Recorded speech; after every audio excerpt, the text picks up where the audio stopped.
할렐루야. 네, 모든 것이 은혜인 줄로 믿습니다.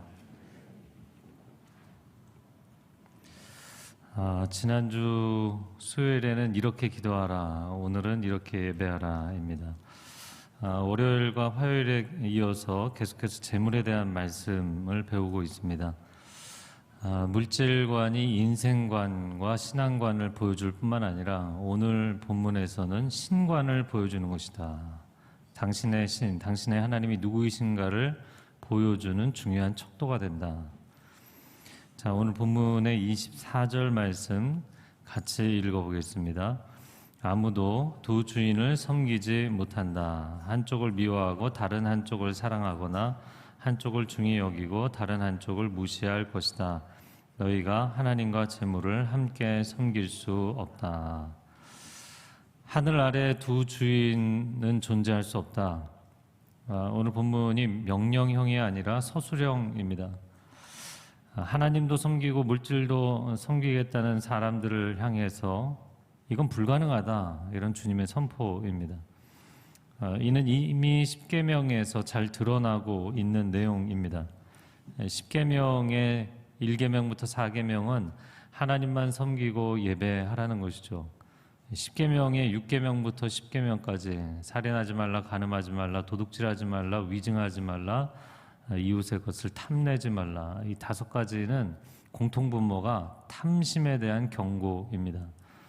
살인은 타인의 생명을 탐내지 말라는 것이고, 간음은 타인의 아름다움을 탐내지 말라는 것이고, 도둑질은 타인의 물질을 탐내지 말라는 것이고, 위증은 타인의 진실을 탐내지 말라는 것이며, 나머지는 타인의 그 어떠한 소유도 탐내지 말라는 것입니다. 자, 그래서 십계명의 전반부인 하나님만 사랑하고 섬기라, 이 말씀에 순종하면 후반부인 탐심에 빠지지 말라는 말씀은 자연히 이루어지게 돼 있는 거예요. 왜냐하면 골로새서 3장 5절 말씀에 탐심은 곧 우상 숭배다라고 말씀하셨기 때문이에요. 그러니까 앞부분에 우상 숭배를 안 하고 하나님만 섬기면 뒷부분에 탐심에 빠질 수가 없는 것이죠. 그러나 아니, 목사님, 탐심이라는 것이 내가 어떤 것을 너무 갖고 싶은 갈망하는 마음일 뿐이지 뭐 그것이 우상 숭배까지 됩니까? 라고 질문할 수 있어요. 사람들이 이런 말을 합니다. 사람이 술을 마시다가 술이 술을 마시고 술이 결국에 사람을 마신다. 그런데 돈도 마찬가지입니다. 사람이 돈을 소유하기 시작했는데 돈이 돈을 소유하고 돈이 사람을 소유하는 지경에 이르게 되는 것이죠. 여러분 잘 아는 톨킨이라는 작가가 쓴 작품을 영화한 반지의 제왕이라는 작품 많이 보셨을 것입니다. 그 작품에 보면 골룸이라는 그 캐릭터가 절대 반지를 볼 때마다 몰골을 한 채로 My precious 이 외치는 도저히 잊혀지지 않는 장면이 있잖아요. 그런데 이 절대 반지는 사람이 그것을 소유하면 그 반지가 사람을 소유하게 된다는 거예요. 이 작품에서 이 테마는 무엇을 상징하는 것인가? 권력이 되었든 재물이 되었든 쾌락이 되었든 간에 그것을 절대 반지라고 되어 있잖아요. 절대적으로 갈망하고 의지하면 절대적 존재가 된 그것이 상대적 존재인 당신을 짓누르고 통치하고 종으로 전락시키게 돼 있다는 거예요. 그러고 나면 당신이 아무리 크리스찬일지라도 결코 절대자 하나님을 섬기는 신앙생활이 가능하지 않게 된다는 것입니다. 왜냐하면 절대자인 하나님의 자리에 상대적인 존재, 도구적인 존재, 하등한 존재를 앉혀놓는 가증한 일을 행했기 때문인 거예요. 오늘 본문에 두 주인을 섬기지 못한다. 그래서 주인이라는 단어를 킹제임스 버전, NIV 버전 다 마스터라고 번역을 했어요. 그런데 본 뜻은 주님이라는 뜻입니다. 성경에서 우리가 하나님을 향해서 고백하는 주님이라는 고백이에요. 유대인들은 여호와라는 이름이 너무나 거룩한 이름이기 때문에 함부로 그렇게 부를 수가 없어서 성경에 여호와라는 단어가 나오면 아도나이, 주님이라고 고백을 합니다. 또한 로마 시대에는 로마인들이 또 헬라인들이 헬라어로 황제를 칭하는 용어 퀴리오스, 주님이라는 뜻입니다. 이 황제에게 칭하는 용어인 퀴리오스로 크리스찬들은 주님을 향해 고백을 했어요. 그러니까 여기 주인이라는 단어, 오늘 본문의 단어도 퀴리오스라는 단어입니다. 유대인들은 하늘 아래 두 주님을 섬길 수는 없다. 그래서 황제 숭배를 거부했던 것이고 끊임없이 독립운동을 펼치다가 AD 70년에 예루살렘이 붕괴되는 고통을 겪고 2000년 동안 주권 없이 서름을 당한 역사를 겪었던 사람들입니다. 그럼에도 불구하고 그들의 영적인 실상은 너무나 처참했던 거예요. 그들은 물질을 이미 하나님의 자리에 올려놓고 하나님처럼 섬기고 있었기 때문입니다. 24절 하반절에 나오는 하나님과 재물, 여기서 이 재물이라는 단어가 헬라어로 맘모나스인데 이 단어는 갈대아인들이 섬기던 재물신, 풍요의 신 맘몬신에서 나온 단어입니다. 그러니까 예수님은 유대인들이 이방인처럼 암몬신을 섬기고 있다라고 책망하고 계시는 거예요. 마치 이스라엘 선조들이 가나안 원주민들이 섬기던 풍요의 신 바알을 섬겼던 것과 같은 것이죠. 이 재물신입니다. 풍요의 신.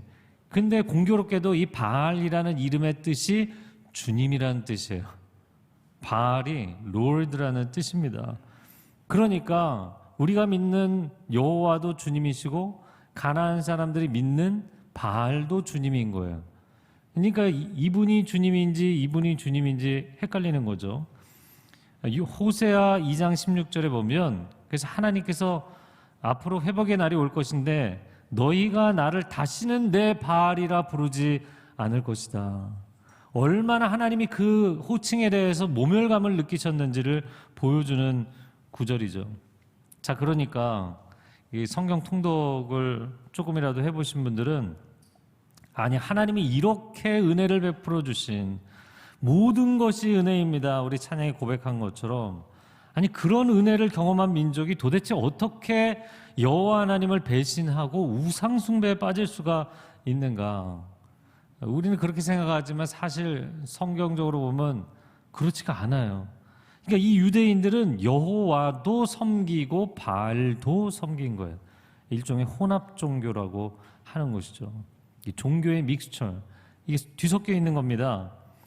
그러니까 왕정 시대도 보면 산당에서 우상을 놓고 그 앞에 숭배를 하면서 여호와 하나님을 불렀어요. 하나님이라고 불렀다고요. 왜 그랬는가? 이 시대의 우리의 신앙 패턴과 상당히 유사한 것이죠. 아니 신앙생활은 신앙생활이고 삶은 삶이지 않느냐. 내가 먹고 살아야 되지 않겠느냐. 성경에서 하나님이 뭐라고 말씀을 하시든 간에 세상에 살아남으려면 어쩔 수 없습니다. 그러다가 술독에 빠진 사람들은 이게 헷갈리는 거예요. 위에 계신 주님이 주님인지 이 주님이 주님인지. 그리고 돈독에 빠진 사람들은 내가 지금 하나님을 섬기는 것인지 맘몬신을 섬기는 것인지 헷갈리는 거예요. 그런데 오늘 24절에 예수님이 명시적으로 하신 말씀, 두 신, 두 주인을 섬기는 일은 존재할 수 없다. 너희는 지금 우상 숭배를 하고 있는 것이다. 이렇게 명쾌하게 말씀하신 거예요. 과연 누가 내 인생의 주인이십니까? 누가 여러분의 인생의 주인이십니까? 예수님은 어리석은 부자의 비유에서 부자가 소출이 많아지니까 아내가 창고를 높여서 쌓아놓고 놀고 먹고 즐기며 인생을 살아야겠다. 하나님께 감사하지도 않고 어려운 이웃을 생각하지도 않으니까 누가복음 12장 20절에 이렇게 말씀합니다. 같이 읽어볼까요?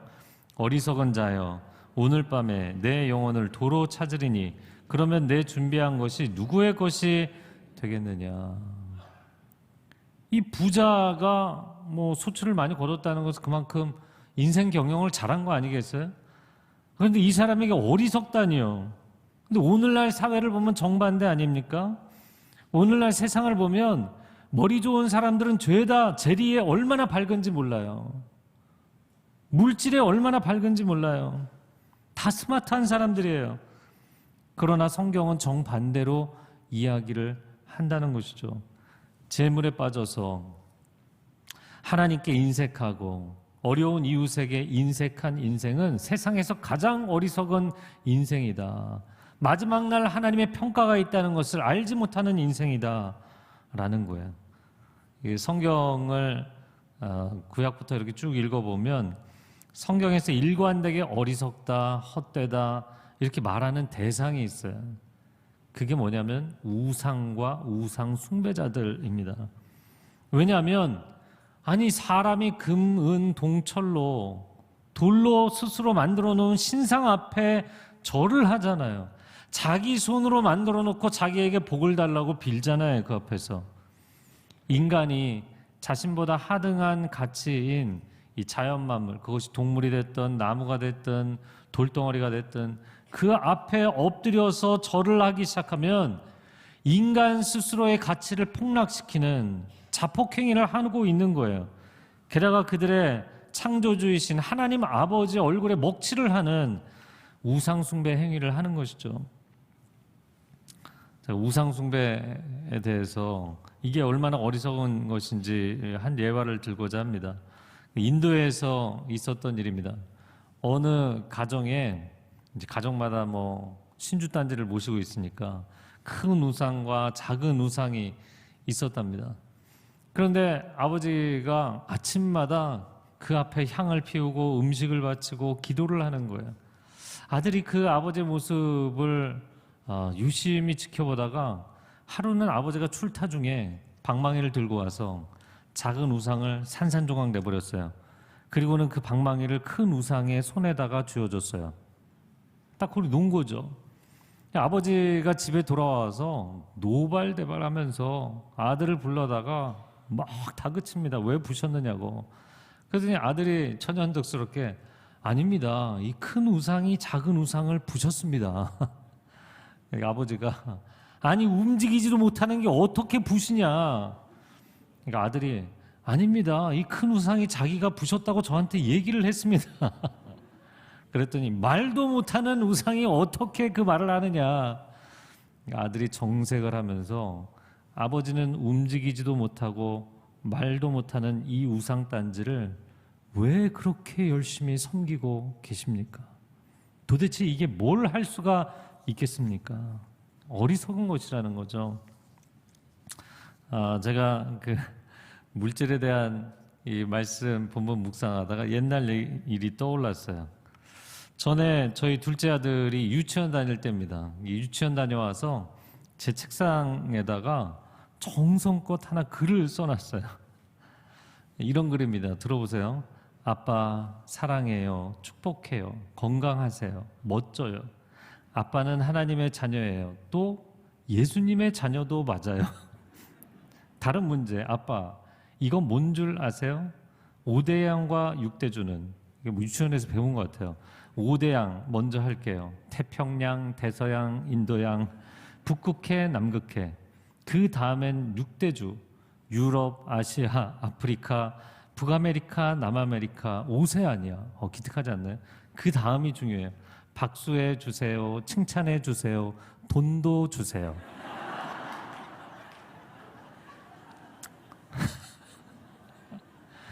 그러니까 앞부분에 굉장히 막 감동이 밀려오다가 마지막에 이게 충격인 거예요. 아니 그 수많은 사랑의 고백과 애교는 결국에 내가 돈을 받아내고 싶다 이런 거잖아요. 그러니까 이런 정도의 애교면 아빠의 지갑이 안 열릴 수가 없겠지만 진짜 이것이 아빠를 향한 사랑인지 돈에 대한 사랑인지 이게 헷갈리는 거죠. 성도 여러분, 하나님만 사랑하는 삶의 고백이 분명하시기를 축복합니다. 자, 이어지는 25절 읽어보겠습니다.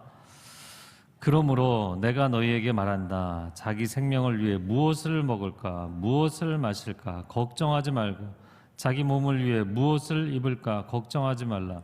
생명이 음식보다 소중하고 몸이 옷보다 소중하지 않느냐. 생명과 몸을 위해서 먹을 것, 마실 것, 입을 것 걱정하지 말라는 거예요.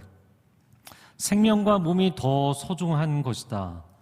자, 주님의 말씀은 다 맞는 말씀입니다. 하지만 어떻게 보면 굉장히 이상한 얘기예요. 사람이 자기 목숨을 지키기 위해서 의식주를 찾는 것이고 자기 몸을 보호하기 위해서 물질을 찾는 것이잖아요. 너무나 당연한 얘기인데 그런데 그렇기 때문에 물질에 매이면 안 된다는 얘기를 하고 계시는 거잖아요. 이런 뜻이죠. 처음에는 사람이 당연히 생명을 위해서 의식주와 물질을 찾게 되는데 이 패턴이 계속되다 보면 주객이 전도되는 상황이 온다는 거죠. 나중에는 물질이 주인이 되어서 사람이 의식주와 물질에 목을 매게 돼 있고 거기에 몸 바쳐 충성하고 헌신하는 단계까지 가게 돼 있다는 거예요. 자, 영적 질서를 놓고 보면 하나님이 사람을 다스리시고 사람이 자연 만물을 다스리는 것이 바른 건강한 영적 질서인 줄로 믿습니다. 그러나 인간이 자신보다 하위적인 가치인 물질에 헌신을 하면 그 인생은 세상적으로는 화려해 보일지 몰라도 반드시 허망해지게 되어 있어요. 반대로 우리는 우리보다 상위적 존재이신 하나님께 인생을 헌신하고 살아가면 인생의 참다운 가치와 의미를 발견하게 되는 것이죠. 그것은 내게 주신 모든 것으로 하나님을 사랑하고 이웃을 사랑하는 삶, 하나님을 섬기고 이웃을 섬기는 삶을 살아가는 것입니다. 이것이 가장 인간다운 삶이고 이것이 가장 가치 있는 삶이고 이것이 가장 예배자다운 삶을 살아가는 거예요. 왜냐하면 우리가 이제 섬김이라는 단어가 서비스가 영어로는 예배라는 뜻도 있고 봉사라는 뜻도 있잖아요. 그러니까 하나님을 섬기는 것은 예배가 되고 이웃을 섬기는 것은 또 다른 예배, 삶의 예배로 하나님이 받아주시는 것이죠. 여러분은 구체적으로 어떻게 물질을 사용하십니까? 제가 오늘 좀 구체적인 몇 가지 얘기를 하려고 해요. 제가 대학생 때 조이 선교회가 있는 걸 알게 됐어요. 근데 조이, J-O-Y가 어떤 이니셜이냐면 보여주세요. Jesus the first, others the second, you the third. 그러니까 예수님이 최우선이고 이웃이 그 다음이고 당신은 마지막이라는 거예요. 근데 놀랍게도 이 조이 선교회에서 대학생 멤버들을 가계부 쓰는 훈련을 매주 시키더라고요. 그러면서 하나님께 드릴 것 먼저 구별해서 결정하고 그 다음에 어려운 이웃들에게 나눌 것 그 다음 결정하고 남은 것으로 당신을 위해서 쓰도록 계획을 세우도록 훈련을 시키더라고요. 너무나 합당한 것이죠. 제가 두 가지 권면을 드리면 첫 번째는 하나님의 것을 하나님께 드리십시오. 11조는 하나님이 내게 주신 10이라는 것 중에서 2를 구별해서 드리는 거예요. 여러분, 그러나 그 일은 무엇을 의미합니까? 10 전체가 하나님이 주셨다라는 것을 인정한다라는 뜻입니다. 그래서 저는 11조를 이렇게 헌금함에 넣을 때마다 이런 고백을 합니다.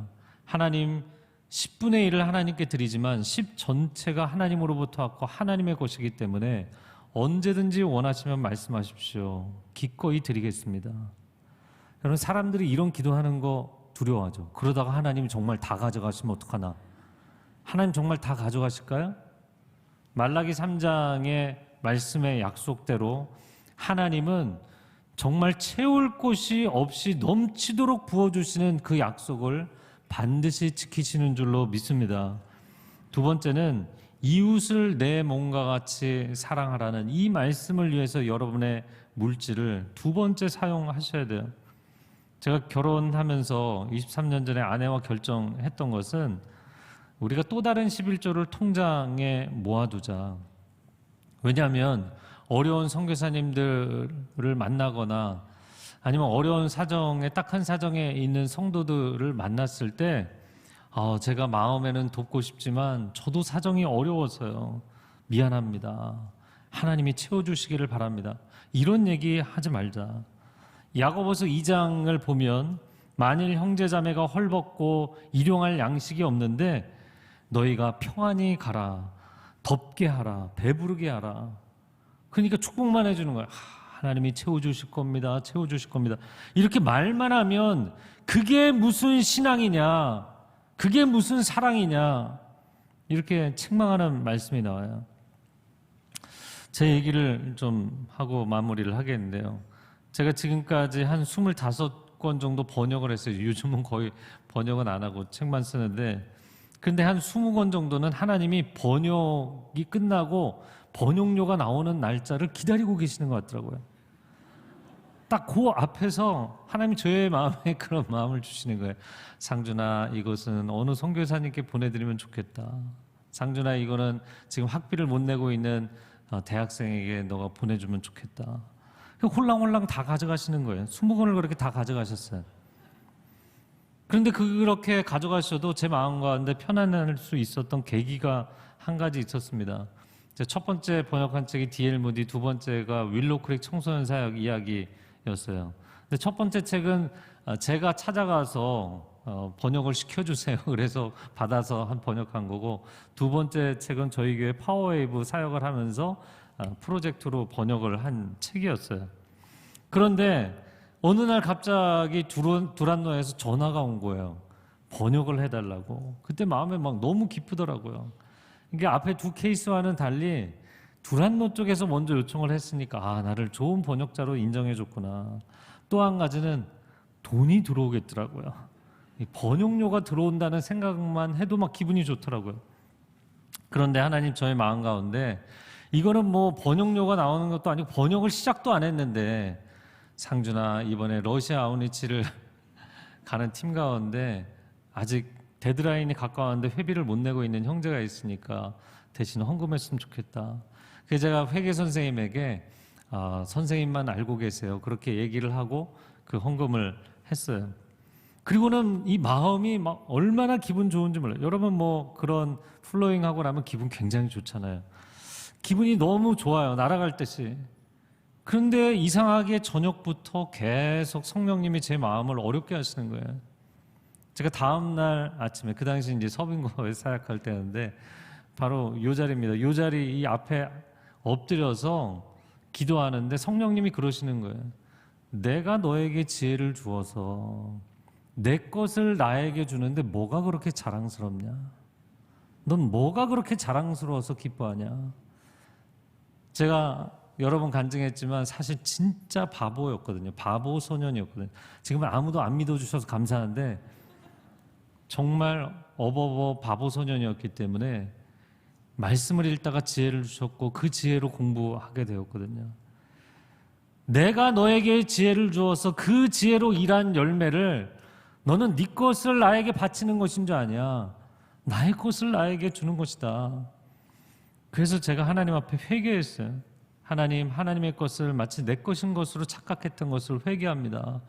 그리고는 정말 하나님 앞에 기쁨으로 드리겠습니다. 그리고는 그만큼을 더 헌금했을 때 성령님이 제 마음 가운데 평안을 주시더라고요. 여러분, 마태복음 6장 3절 우리가 이미 읽었던 말씀이에요. 너는 구제할 때 오른손이 하는 것을 왼손이 모르게 하라. 아니, 어떻게 오른손이 한 걸 왼손이 모르게 하나? 이게 가능한가요?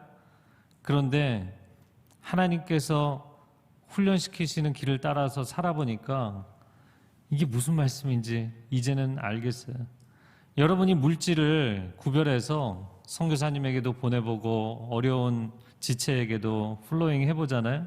막 너무 뿌듯하고 너무 자랑스럽잖아요. 그러면 아직 그것이 여러분의 삶의 일상이 되지 않은 거예요. 그냥 아주 가끔 하는 이벤트이기 때문에 그렇게 스스로 감격하는 거예요. 그런데 그것이 여러분의 삶의 빈도가 높아지고 일상이 되고 그냥 삶의 일부분으로 녹아들면 기억이 나지 않아요. 하도 많이 하기 때문에. 내가 한 것을 내가 기억하지 못하게 돼 있어요. 오른손이 한 것을 왼손이 기억하지 못하게 돼 있어요.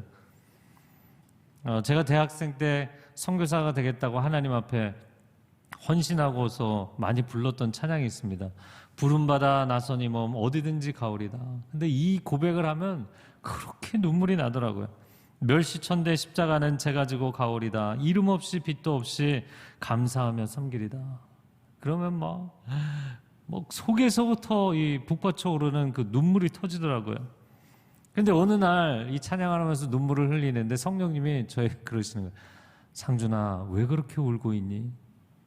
제 내면을 보니까요, 내가 이렇게 헌신을 하다니 스스로 기특해서 울고 있는 거예요. 너무 부끄럽더라고요. 그리고 그 다음부터 울지 않게 됐어요.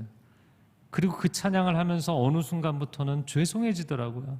내가 이렇게 고백해놓고 이렇게 헌신하며 살지를 않고 있으니까 죄송한 거예요. 더 시간이 지나면서 그 찬양을 하는데 마음이 담담해지더라고요. 이렇게 사는 것이 당연한 것이니까. 주님은 나를 위해서 십자가에서 물과 피를 다 쏟으시고 생명까지 쏟아주셨는데, 내가 가진 일부를 드리면서 이건 뭐 나의 전부가 되시고 나의 모든 것을 주신 주님 앞에 너무나 당연한 것이기 때문에, 사랑하는 성도 여러분, 돈의 노예로 사는 것이 아니라 하나님의 사람으로 살아가시기를 축복합니다. 전에 담임 목사님께서 루터가 말하기를 성도의 진정한 회심은 3가지 종류다 이렇게 말했다고 얘기해 주셨어요. 첫째는 머리의 회심, 2번째는 가슴의 회심, 3번째는 돈지갑의 회심입니다. 그런데요, 예배도 마찬가지입니다. 영혼으로 드리는 예배, 몸으로 드리는 예배, 물질로 드리는 예배가 있어요.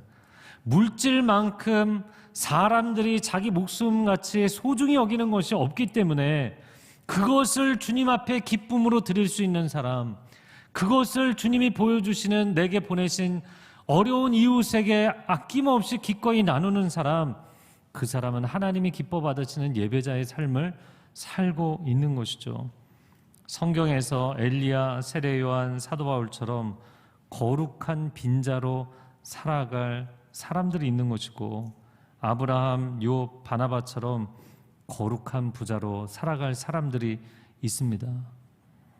여러분, 그러나 어떤 길을 선택하든 주님을 위해서 물질을 내려놓고 사는 것도, 주님을 위해서 물질을 아낌없이 나누며 사는 것도 주님이 기뻐 받으시는 동일한 예배의 고백인 줄로 믿습니다.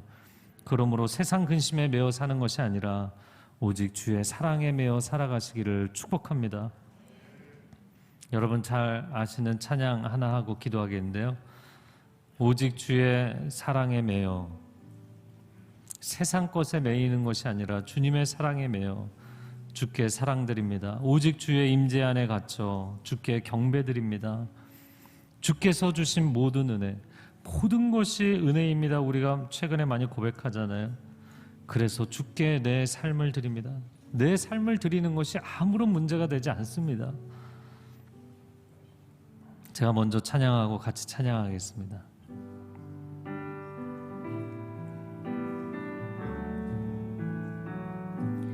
오직 주의 사랑에 매여 내 영 기뻐 노래합니다. 이 소망의 언덕 기쁨의 땅에서 주께 사랑드립니다. 같이 부르겠습니다. 오직 주의 임재 안에 갇혀 내 영 기뻐 찬양합니다. 이 소명의 언덕 거룩한 땅에서 주께 경배드립니다. 주께서 주신 모든 은혜 나는 말할 수 없네. 내 영혼 즐거이 주 따르렵니다. 주께 내 삶 드립니다. 주께 내 삶, 주께 내 삶 드립니다. 우리 가슴에 손 얹고 기도합니다.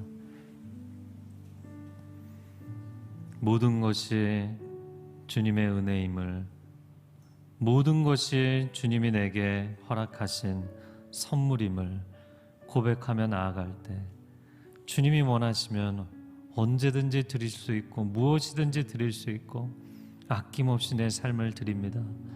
우리의 삶의 자리는 세상 경쟁과 성공의 자리가 아니라 부르심의 자리인 줄로 믿습니다. 이 고백으로 살아가는 사람들에게 하늘의 은혜가 쏟아 부어지는 충만한 삶, 놀라운 삶을 살아가는 축복이 있게 하여 주옵소서. 예수 그리스도의 이름으로 기도합니다. 아멘.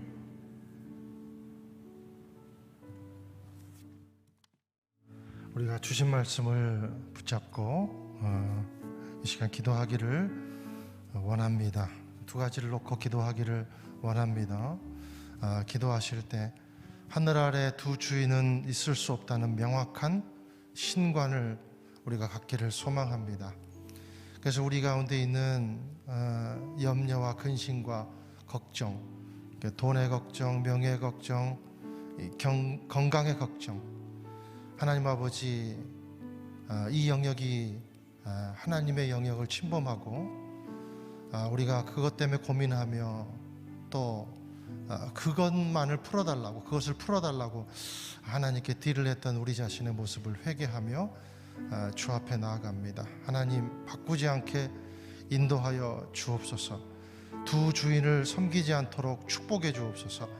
그래서 우리가 예수 믿는다고 하면서 우상을 숭배하는 그런 일이 우리 가운데 있지 않도록 하나님, 우리의 하나님을 막아버린 문을 다시 열게 하시고 성령으로 충만하게 인도하여 주시고 주님으로 가득 차는 인생 될 수 있게 축복하여 주옵소서.